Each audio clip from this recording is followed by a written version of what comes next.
Hello, this is Michael from Ancient Greece Revisited, and I would like to continue on a subject that's been very divisive in our comments, which has to do with ancient Greek sexuality, this time in general.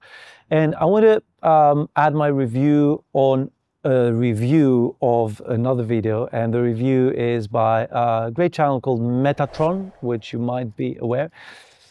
And we're going to post the link below, but that review was very typical on how you can have a 1 hour criticism of a 1 hour, let's say roughly video, or maybe it's half an hour, doesn't matter, and kind of miss the point, to their honor, because Metatron specifically is a great channel, but we'd like to offer always a shorter and more to the point version of a lot of these very vague subjects, very divisive subjects, especially concerning ancient Greek culture and sexuality and homosexuality and, dare we say, pedophilia, and as to what they truly mean for us and our understanding, not go through every little detail and every single aspect of the debate, okay?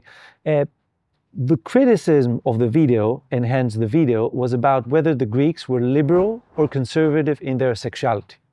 And already you might suspect what we're going to say. It's neither, because these categories are very, very modern. But the question can still be genuine, because we live today rather than 2,500 years ago. So we care about what these attitudes would have been for us today, right? Whether they would be conservative or liberal.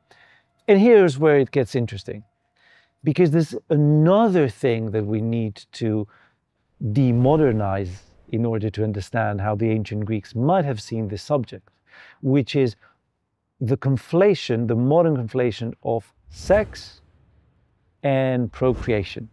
Okay, now, before the birth control pill and before the loosening of Western morals to allow for the free sex without procreation, sex and procreation were very much united. You know, a young man abducting a young woman and spending 20 days in a remote hut was very likely to result in procreation. That is what the father would be more afraid of. You know, he would be like, damn, my bloodline is now getting co-opted by this nobody. You know, it's the procreation aspect rather than the sexual aspect that was important to not just ancient people, but all people, perhaps before the radical turn of Europe during the 60s, right? Virginity, purity, the idea that a woman has to become chaste had more to do with procreation rather than some abstract notion of purity and Christian morals. I believe that to some degree the Christian morals came in to solidify this desire for keeping your bloodline in your control. Because bloodlines, remember, were not just, again, an abstract notion. They were how fields merged and passed to progeny. Castles were inherited. Gold and wealth was passed from one individual to the other. It was what made the world tick, if you will. So in that respect, in ancient Greece, sex and procreation were very much closely regarded, with one exception: homosexuality. Homosexuality is the one sexual activity that is guaranteed to not produce an offspring. And it's in that specific activity that we might notice the Greeks being a little bit more relaxed, shall we say, okay? You find it in their poetry. I mean, you don't have to scrutinize every little detail in history. You read the lyric poetry in a percentage of, I don't know, 70 or 80% of what has remained in our hands speaks about homosexual attraction, man to man, woman to man, lyrical poetry. Obviously, Plato makes numerous mentions, and Xenophon is no stranger to that either, all right?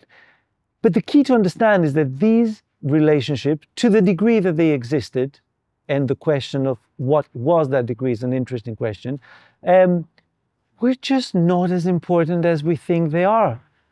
They are important to us today because sexuality has A, become an identity, and B, has become politicized as an identity by various forces and agendas, and 3, has been co-opted by these agendas. So whatever notion of one might have of sexuality has now become an identity that is either right-wing or left-wing, and if it's left-wing, it's one way. These things just didn't exist in ancient Greece, okay? The important thing was procreation. The less important thing was sexual activity. In what was important, they were naturally very conservative with our standards and our definition of the term, okay? They would marry their daughter to the person they saw fit, and they would get a business pact between their families and his family. They would lock their daughter up if she disobeyed. They were very, very conservative, with exceptions, with each family being different, but overall they were very conservative. Of course, you have to be conservative with something that you consider precious. You are conservative with your bank account. You're conservative with... Women were means to pass on the bank account, okay, for better or worse back in ancient Greece. So they were treated in a very, very conservative way because of procreation. The one case where procreation and sexual activity are decoupled, homosexuality, is where, you know, we are kind of proving our point here. Because in that respect, the Greeks had a more relaxed attitude, a more, you know, the who cares attitude.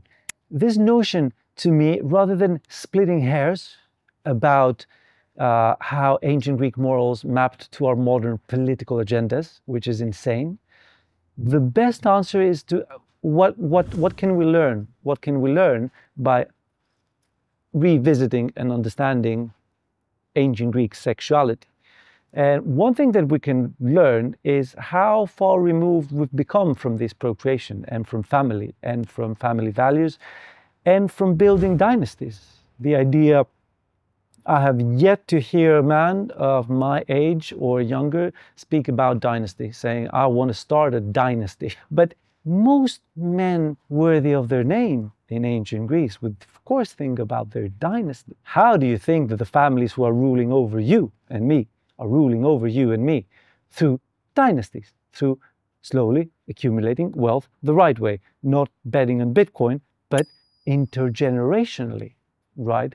Passing on whatever fortune was accumulated, plus the morals, plus the rules of how to aggrandize it. That's how the ruling families of today became the ruling families of today, and that's why perhaps they're promoting the exact opposite morals, conflating sexuality with procreation, so you don't have a dynasty. So splitting hairs about whether the ancient Greeks had sex with its same sex or not is missing the point.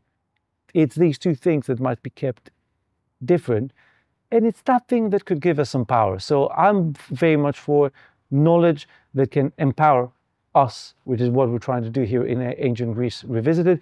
Hopefully we achieved some of it in this episode, and for more, please click like, subscribe, little bell icon, because you keep missing, and become a member of our channel. Why not? Thank you very much for watching.